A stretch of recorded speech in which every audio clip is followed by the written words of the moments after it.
कूड़ा कबाड़ा उसको सब बाहर निकाल देता है। श्रोता ऐसे चाहिए जैसे सूप सुभाए और सार सार को गहरे उठा दे।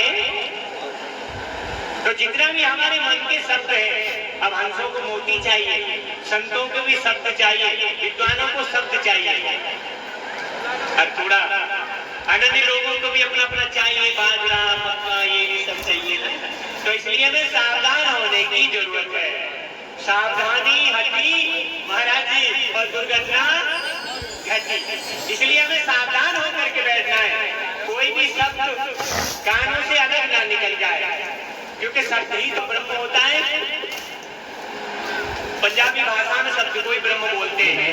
की गलकसी कहना पिंडा बोलते ना, तो शब्द ही ब्रह्म है। अब कुछ लोग पागलपन की स्थिति में आ जाते हैं ना, बिगड़े हुए नसीब में कर्मों के लक्ष्य, इन्हें पागल ही रहने दो भैया, ये तो पागल ही अच्छे। अब पागल सच्चा होता तो ब्रह्म को प्राप्त कर लेगा। ब्रह्म माने सब प्राप्त कर लिया, वही तो सच्चा पागल है। तो कभी हमारी स्थिति ऐसी और याद अगर कभी तो कोटि को कौन दमावदार है कि नहीं बोलो श्री सच्चिदानंद भगवान जी। तो कभी पागल भी हो तो भगवान के लिए हो ना। कई लोग पुत्रों की याद में पागल हो जाते हैं। कई बार हम देखते हैं यूट्यूब में आता है, किसी का मकान टूट गया, लोग लाइन लगा देते हैं रोने की, पूरा परिवार रोता है। मीडिया वाले पूछते क्यों रो रहे कि हमारा मकान चला गया, हमारा मकान टूट गया इसलिए हम रो रहे हैं। पर भैया एक बार गौर करना, कितना भी मकान महंगा बनवा लेना, तुमने आज तक किसी मकान को किसी आदमी के लिए रोते देखा है क्या भैया? आज तक कोई रोया मकान किसी के लिए? और मकानों के लिए रोते तो तुमने इंसानों को, हजारों को देखा होगा। हमारी क्या स्थिति हो गई है कि हम मकानों के लिए रोते हैं। और जिस भगवान ने इतना सौंदर्यीकरण करके हमको दिया है, इतनी बुद्धि दी है, इतनी सारी व्यवस्थाएं दी है, एक बार भी बैठ करके कभी चिंतन नहीं करते भगवान के लिए। बैठ अकेला दो घड़ी तू कभी तो ईश्वर धाया कर, मन के इस मंदिर में प्यारे प्रभु की जोत जगाया कर।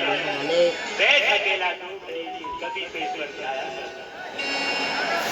ऐसे हम लोगों की मन स्थिति हो गई है, इसलिए सावधान होने की जरूरत है। नारद जी को कहा, ऋषियों ने बोला सत्कर्म करो। क्या करें?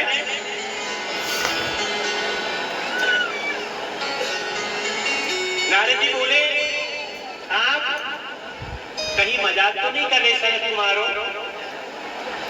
वेदोपनिषदा सारा जाति कथा भागवत कथा।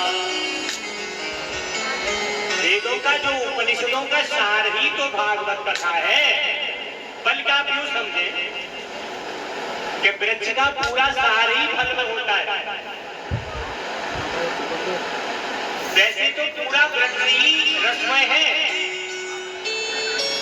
पर हम लोग सोचने लगे आम के वृक्ष में से यदि फल की प्रतीक्षा न करके और उसकी डाली तोड़ करके खाना शुरू कर देते हैं, तो हमें लगता है मोए तो मीठा होगा नहीं, डांड निकल के बाहर चली जाएगी। आम के पेड़ में से जैसे पूरा वृक्ष नेट ना चल रहा।